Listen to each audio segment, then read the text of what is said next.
Most people think 80s British motorcycles were unreliable relics that modern bikes completely erased. But that story falls apart the second you ride the right one. Today, you're going to see British machines that still out-handle, outlast, and out-character. A lot of motorcycles sitting in showrooms right now. Some were engineering breakthroughs. Nobody appreciated at the time. Others became legends because they simply refused to die. And when we reach the top spots, you'll understand why certain riders still choose these overbikes built 40 years later. Number 15, Triumph Bonneville T140. By the early 80s, many riders believed motorcycles like this were becoming extinct. Japanese manufacturers had flooded dealerships with smoother engines, sharper reliability, and futuristic technology, while Britain's motorcycle industry looked exhausted and outmatched. But the Triumph Bonneville T140 refused to disappear quietly. Instead, it became one of the last true symbols of old-school British motorcycling. And decades later, that stubborn personality is exactly why riders still fall in love with it. At the center of the machine sits a 744 cubic centimeter air-cooled parallel twin, producing roughly 49 horsepower. Those numbers sound modest beside modern motorcycles, yet the Bonneville delivers something many newer bikes struggle to manufacture: genuine character. The torque arrives low in the rev range with a deep mechanical heartbeat that makes every shift, every vibration, and every stretch of back road feel personal. Triumph evolved the platform over the years with a 5-speed transmission, front disc brakes, stronger highway manners, and later electric start versions that made everyday riding easier without destroying the motorcycle's raw identity. Riders today still praise how connected the experience feels compared to heavily filtered modern retro bikes loaded with electronics and rider aids. The T140 also survives because it remains refreshingly simple to own. Parts support is still excellent. Aftermarket communities remain passionate, and many owners maintain these motorcycles with ordinary garage tools. Yes, oil leaks and vibration became part of the Bonneville story, especially during Triumph's difficult Meriden years. But somehow those imperfections only gave the machine more soul. Today, clean examples regularly sell between roughly $4,500 and $8,000, with pristine collector bikes climbing even higher. Nearly 4 decades after production ended, modern retro motorcycles are still being judged against it. If these old-school British machines are reminding you why motorcycles used to feel raw, mechanical, and genuinely alive, drop a hype in the comments and subscribe to the channel, because the next machine on this countdown did not just preserve British motorcycle heritage, it completely reinvented how a British bike could handle its speed. Number 14, Norton Commando 850 Mark III.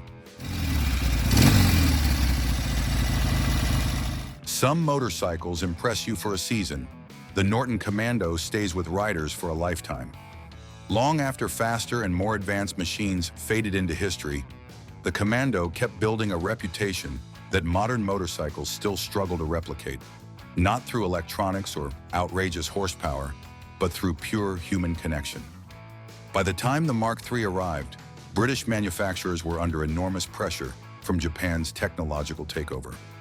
Norton could not outspend Honda or Kawasaki, so instead they perfected something far more emotional: the riding experience itself. Power comes from an 828 cubic centimeter air-cooled parallel twin producing roughly 60 horsepower. But what made the Commando unforgettable was the way it delivered that power. The engine pulses with a heavy mechanical rhythm that makes modern ride-by-wire motorcycles feel strangely distant by comparison. Every throttle input feels alive, immediate, and deeply physical. The real breakthrough was Norton's famous isoelastic frame system, which separated engine vibration from the chassis while preserving the sharp road manners riders loved. It transformed the Commando into one of the best-handling British motorcycles of its era without sacrificing personality. The Mark III also introduced electric start, improved braking, and better day-to-day usability. Yes, oil leaks and maintenance quirks remained part of ownership, but riders accepted them because the motorcycle gave something back. Modern bikes often cannot memories. Today, clean examples regularly command serious collector money, and demand keeps growing. But even Norton's brilliant chassis could not satisfy riders craving something faster, smoother, and more ambitious than the traditional twin-cylinder formula. Across Britain, manufacturers realized the next battle would not be won through nostalgia alone.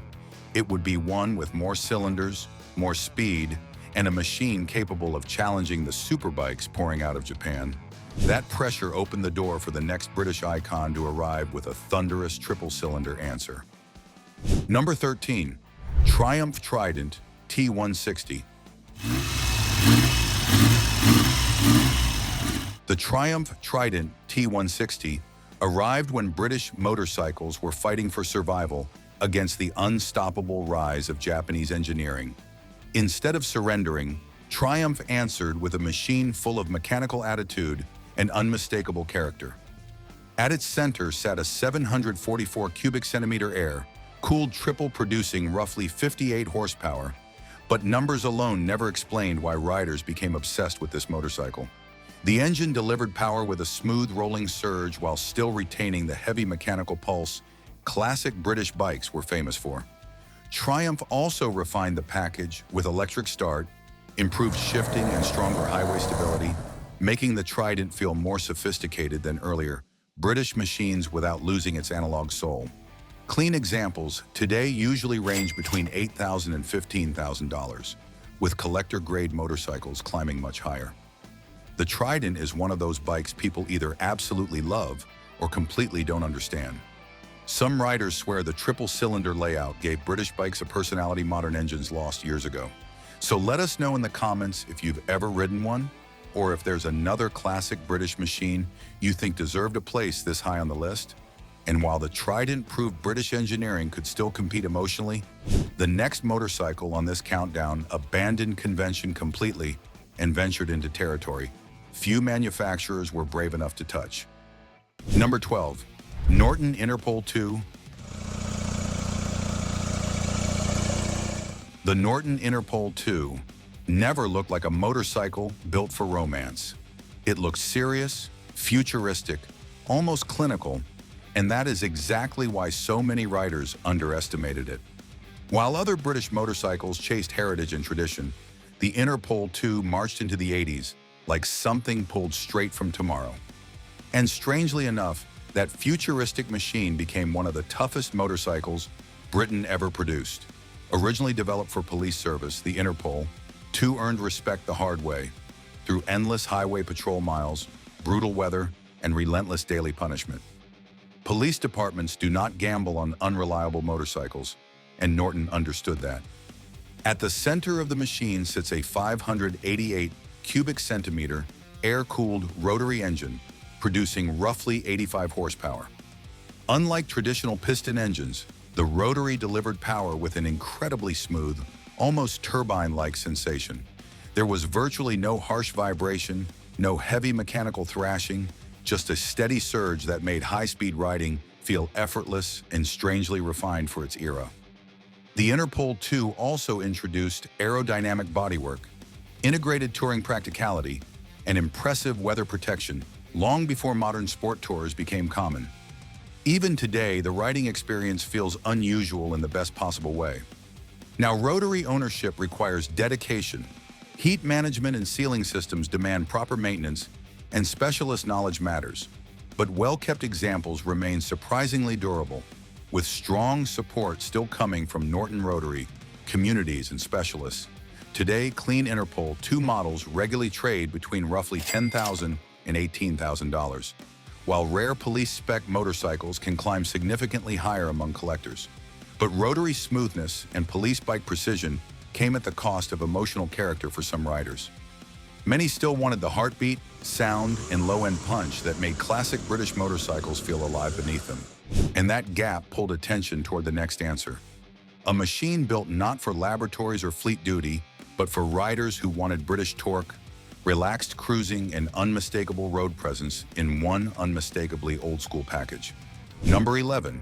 Triumph TSX 750. The Triumph TSX 750 was born during a time when British motorcycle companies were fighting desperately to remain relevant. Japanese manufacturers had already transformed the industry, With smoother engines, futuristic technology, and production efficiency, Britain simply could not match. So Triumph made a surprising decision. Instead of trying to out-Japan the Japanese, they built a motorcycle aimed directly at American riders who still craved attitude, torque, and mechanical character. And somehow, decades later, that gamble still works. Powered by a 744 cubic centimeter air-cooled parallel twin producing roughly 51 horsepower, the TSX was never obsessed with top-speed bragging rights. Its strength came from the way it delivered power. Low-end punch, immediate throttle response, and a heavy mechanical rhythm that made highway riding feel engaging instead of digitally sanitized. What separated the TSX from earlier Bonneville's was its factory custom personality. Pulled back handlebars, stepped seating, cast wheels, and dual front disc brakes gave the motorcycle a tougher, more muscular road presence years before retro performance. Motorcycles became fashionable again. The TSX also remained refreshingly straightforward to maintain. Owners still service them in home garages, parts support remains healthy, and the engine's simplicity feels almost rebellious compared to modern motorcycles overloaded with electronics. Of course, old Triumph quirks never disappeared completely. Oil seepage, vibration, and occasional electrical frustrations became part of ownership. But riders accepted those flaws because the motorcycle always felt authentic. Today, clean TSX 750 models commonly sell between roughly $6,500 and $12,000, while exceptional collector examples continue climbing higher. If these motorcycles are bringing back memories or maybe making you look at older British bikes differently, this is a good time to like the video. Throw a hype in the comments. It really helps the channel keep finding machines most people forgot about years ago. And while the TSX adapted British tradition for American roads, the next motorcycle on this countdown completely reinvented how a classic British machine could handle. Number 10. Harris Triumph Bonneville. By the mid-80s, the British motorcycle industry looked like a ghost town. Factories were closing, workers were walking away, and Japanese manufacturers had already flooded the world with machines that were faster, cheaper, and almost impossible to break. To most riders, Triumph was no longer a future, it was a memory. But some legends refused to die quietly. That is what makes the Harris Triumph Bonneville so important. This was not merely another classic twin trying to survive the 80s, it was a last stand for British motorcycling itself. Working alongside Harris Performance, one of Britain's most respected racing chassis builders, Triumph created a machine that finally gave the aging Bonneville platform the handling and road manners it always deserved. At its heart remained the familiar 744 cubic centimeter air-cooled parallel twin, delivering roughly 50 horsepower with that unmistakable British torque pulse. But the real transformation happened underneath. The revised frame felt tighter, the steering became more precise, stability improved dramatically at highway speeds, while upgraded brakes gave the bike a level of confidence older Bonnevilles often struggled to deliver. And unlike many modern motorcycles, this machine never tried to isolate the rider from the experience. You feel everything: the engine's heartbeat through the bars, the mechanical chatter beneath the tank, the throttle responding with raw honesty instead of computer-filtered smoothness. Riding the Harris Bonneville feels less like operating a machine and more like shaking hands with a living piece of British engineering history. Production remained extremely limited during Triumph's uncertain transition years, which only made these motorcycles more desirable over time. Today, clean examples command serious collector attention, not simply because they are rare, but because they represent something modern. Motorcycles often struggle to replicate character with genuine soul. But while the Harris Bonneville fought to preserve Britain's past, the next machine on this list was preparing to drag British performance into an entirely different future. Number 9. Norton Classic Rotary. The Norton Classic Rotary feels less like a motorcycle and more like a machine stolen from an alternate timeline. By the late 80s, most manufacturers had already abandoned rotary technology completely. The engine design was considered too expensive, too complicated, and far too risky for an industry racing toward mass production and digital refinement. But Norton did something the British have always done best when cornered. They became beautifully stubborn. Instead of copying Japan, Norton built one of the strangest and most unforgettable motorcycles of the decade. At its heart sat a 588 cubic centimeter, twin-rotor Wankel engine producing roughly 79 horsepower, but the numbers barely explain the experience. The power arrives with an almost turbine-like smoothness, no harsh vibration, no heavy piston hammering, just a seamless wave of acceleration that still feels shockingly modern decades later. What made the classic rotary truly special was its personality. This was not a razor-edged superbike built for magazine headlines. It was a high-speed sport tourer engineered for real roads, with stable highway manners, strong wind protection, and a uniquely refined riding character that modern motorcycles often lose beneath layers of software and rider aids. Of course, owning one requires commitment.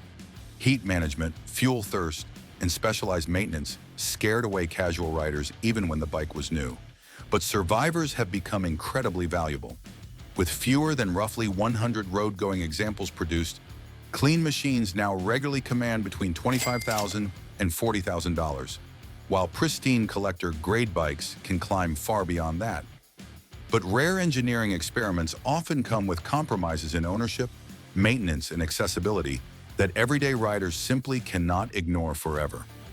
Eventually, the market began searching for the next solution. Something that kept British character intact while adding real-world comfort, reliability, and long-distance practicality. Serious riders could trust every day. That demand opened the road for the next machine to redefine British sport touring entirely. Number 8. Triumph Trophy 900. Not every great motorcycle wins by chasing outrageous speed. Some earn respect by making riders want to stay in the saddle for another 500 miles. That is exactly what the Triumph Trophy 900 mastered. Introduced during Triumph's dramatic rebirth in the 90s, this sport tour combined British personality with genuine long-distance capability. At its heart sat an 885 cubic centimeter liquid cooled inline, triple producing roughly 98 horsepower, but the real magic came from its broad mid-range torque and smooth highway manners. The trophy felt calm, planted, and confidence-inspiring even after hours on the interstate. Unlike many modern touring motorcycles overloaded with electronics and endless rider settings, the trophy focused on durability and mechanical honesty. Owners regularly push these machines beyond 80,000 miles with proper servicing, and parts support remains excellent through Triumph. Specialists and enthusiast groups. Clean examples today usually sell between $3,000 and $6,500, making them one of the strongest values in classic British touring. The Trophy 900 was engineered for real journeys, not showroom gimmicks. But some riders still wanted touring capability, delivered with even greater smoothness, more uniqueness, and the kind of engineering personality no mass-produced modern machine could replicate. That desire pushed attention toward the next bike, a motorcycle that transformed advanced rotary technology into a full-scale long-distance cruiser, unlike anything else Britain ever placed on the road. Number 7. Norton Commander. By the end of the 80s, most motorcycle manufacturers were building machines that felt increasingly digital, even before the computer age fully arrived. More complexity, more refinement, more layers between the rider and the road. But Norton went in the opposite direction. The Commander became one of the boldest sport touring motorcycles Britain ever created, powered by a 588 cubic centimeter liquid cooled twin-rotor engine that delivered roughly 85 horsepower with a smoothness that still feels unnatural today. No piston vibration, no mechanical pounding, just a seamless wave of power that made highway riding feel almost effortless. And that was the genius of the Commander. It blended futuristic engineering with genuine long-distance comfort. Full fairings, integrated luggage, relaxed ergonomics, and stable handling transformed it into a machine built to cross states without exhausting its rider. Of course, rotary ownership demanded patience. Heat management and specialist maintenance kept casual owners away, which is exactly why surviving examples have become so valuable. Clean Commanders now regularly sell between $15,000 and $28,000. But exotic engineering can sometimes create distance between the rider and the machine itself. Some riders wanted the next step to feel more connected, more versatile, and more usable every single day without sacrificing British identity. That shift in priorities opened the door for the next motorcycle, one built to prove. Britain could blend long-distance comfort with real-world sport performance in a package riders could genuinely live with. Number 6. Triumph Sprint Executive. The Triumph Sprint Executive arrived at a time when many motorcycles were becoming brutally fast but strangely cold. Sport bikes punished your wrists, touring bikes felt oversized and numb, and electronics were beginning to replace pure rider connection. Then Triumph reminded everyone what a real road motorcycle should feel like. At the heart of the Sprint Executive sat an 885 cubic centimeter inline triple, producing roughly 98 horsepower, but the real magic was the character. It delivered the low-end grunt of a twin mixed with the smooth top-end pull of an inline four, creating a power band that felt muscular, responsive, and completely addictive on American highways. But this machine succeeded because of balance. Comfortable ergonomics, strong wind protection, integrated luggage, and stable high-speed handling made it a genuine long-distance weapon without drowning the rider in unnecessary complexity. And unlike many fragile modern touring bikes loaded with expensive electronics, the Sprint Executive earned a reputation for real durability. Clean used examples still sell between $3,500 and $7,000, making them one of the greatest sport touring bargains on the market today. But refinement has a strange side effect. For certain riders, it starts sanding away the raw aggression that made classic British bikes unforgettable in the first place. Eventually, attention always swings back toward machines with more physical presence, heavier torque, and the kind of engine character that modern motorcycles often sterilize. And that hunger for brute force leads directly to the next legend, a motorcycle that earned respect by sheer muscular authority alone. Number 5. BSA Rocket 3. When the first superbike battles began reshaping motorcycling, the BSA Rocket 3 arrived with enough brute force to remind the world that Britain could still build terrifyingly fast machines. Powered by a 740 cubic centimeter air-cooled inline triple producing roughly 58 horsepower, the Rocket 3 pushed beyond 115 miles per hour and became one of the quickest production motorcycles of its time. But the Rocket 3 earned loyalty through character more than statistics. The engine delivered power in one smooth, muscular surge that felt alive beneath the rider, while the controls carried a heavy mechanical honesty. Modern motorcycles often lose behind electronics and software. Every shift, every vibration, and every burst of acceleration felt physical and deeply involving. Owners still respect these motorcycles for their mechanical simplicity and strong aftermarket support through classic British specialists. Well-preserved examples now range between $9,000 and $18,000, depending on originality and restoration quality. But as the industry moved deeper into the performance wars, sheer engine size stopped being enough to dominate modern competition. Riders began demanding sharper aerodynamics, higher speed stability, and the kind of precision that could survive the rising superbike era. That pressure forced British engineering into its next transformation, a machine designed not just to cruise highways, but to attack them with modern intent. Number 4. Triumph Daytona Early Models. When Triumph returned from the collapse of Britain's motorcycle industry, the Daytona became one of the machines that proved British performance engineering was still alive and dangerous. The Daytona 900 used an 885 cubic centimeter inline triple, producing roughly 97 horsepower, while the larger Daytona 1200 unleashed nearly 147 horsepower from its massive inline four. In the 90s, those numbers placed these motorcycles among the fastest road machines on the planet. But raw speed was only part of the story. The Daytona delivered a heavy, planted feel modern sport bikes often sacrifice chasing lightweight agility. The throttle response felt immediate. The chassis stayed stable at highway speeds, and the famous triple-cylinder soundtrack gave these motorcycles real personality. Triumph's modular engines also earned respect for durability, with many examples surpassing 50,000 miles without major work.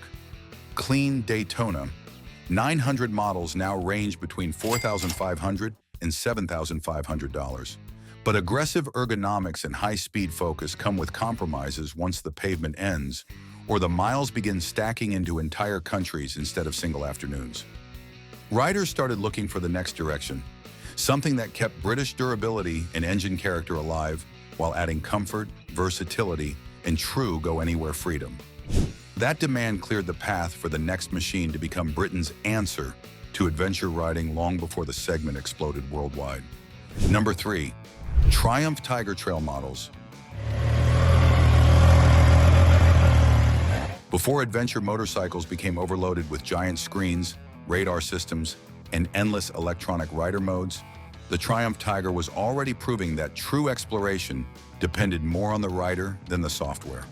The early Tiger Trail models carried the spirit of old Paris-Dakar endurance machines, built to cross broken roads, mountain passes, and endless highways with rugged mechanical confidence. The Tiger 900 used an 885 cubic centimeter inline triple producing roughly 84 horsepower, while the later Tiger 955.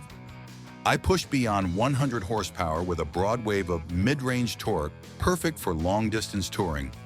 What made these motorcycles stand out was their incredible versatility. They felt comfortable on interstates, composed on gravel, and surprisingly agile for their size. Many owners pushed them beyond 80,000 miles with little more than routine servicing, and parts support remains strong today through Triumph specialists worldwide. Clean Tiger 900 models usually sell between $3,500 and $6,000, while excellent Tiger 955. I examples often reach $7,500.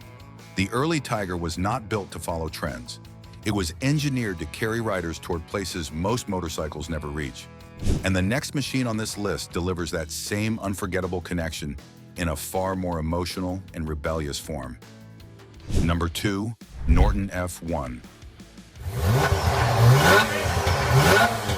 The Norton F1 was not created to play it safe. It was built to prove that British engineering could still shock the motorcycle world. At a time when nearly every superbike followed the same inline-4 formula, Norton unleashed something wildly different, a rotary-powered machine born directly from its racing program. Beneath the bodywork sat a 588 cubic centimeter liquid, cooled twin-rotor engine, producing roughly 95 horsepower and delivering acceleration with an eerily smooth, turbine-like surge. There was almost no vibration, no harsh mechanical pounding, only a continuous rush of speed that felt decades ahead of its time. But the F1 earned its legend through character as much as performance.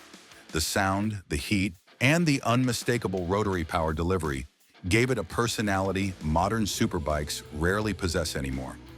Fewer than 120 road-going examples were ever produced, making surviving motorcycles enormously valuable today.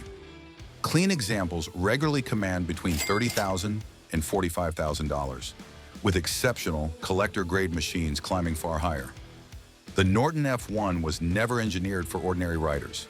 It was built for believers, and the next motorcycle on this list transformed that same fearless British spirit into a machine that permanently changed modern performance motorcycling forever. Before we get to number 1, if you're enjoying the video, hit that like button. And if you want early access to future uploads and a chance to support the channel directly, you can also become a member. All right, let's get into the bike that many riders still consider Britain's ultimate long-distance machine. Number 1, Triumph Speed Triple Heritage Platform. Every motorcycle era eventually produces one machine that changes everything. And for Britain, that machine was the Triumph Speed Triple. Introduced during the 90s, it rejected the fully fared superbike formula and delivered something far more visceral. A naked performance motorcycle built around pure rider involvement. Power came from an 885 cubic centimeter inline, triple producing roughly 98 horsepower, blending muscular low-end torque with an aggressive top-end rush that gave the speed triple its unmistakable personality. What made this motorcycle truly special was how alive it felt on real roads. The upright riding position offered comfort without dulling the experience, while the chassis delivered stability and confidence at any speed. There were no complicated electronics masking the ride, only direct throttle response and raw mechanical character. Many examples today have surpassed 70,000 miles with proper maintenance, and clean early models now sell between $4,500 and $8,500. The Speed Triple did not just revive British performance motorcycling, it redefined it. Modern motorcycles may have more screens, more riding modes, and more electronics. But these British machines prove that raw connection never goes out of style. And trust me, the next ride gets even wilder. Click the next video and keep the road trip going. Join the tribe by subscribing, become a member for early access to upcoming videos. And if this countdown surprised you, don't forget to like the video before you roll out.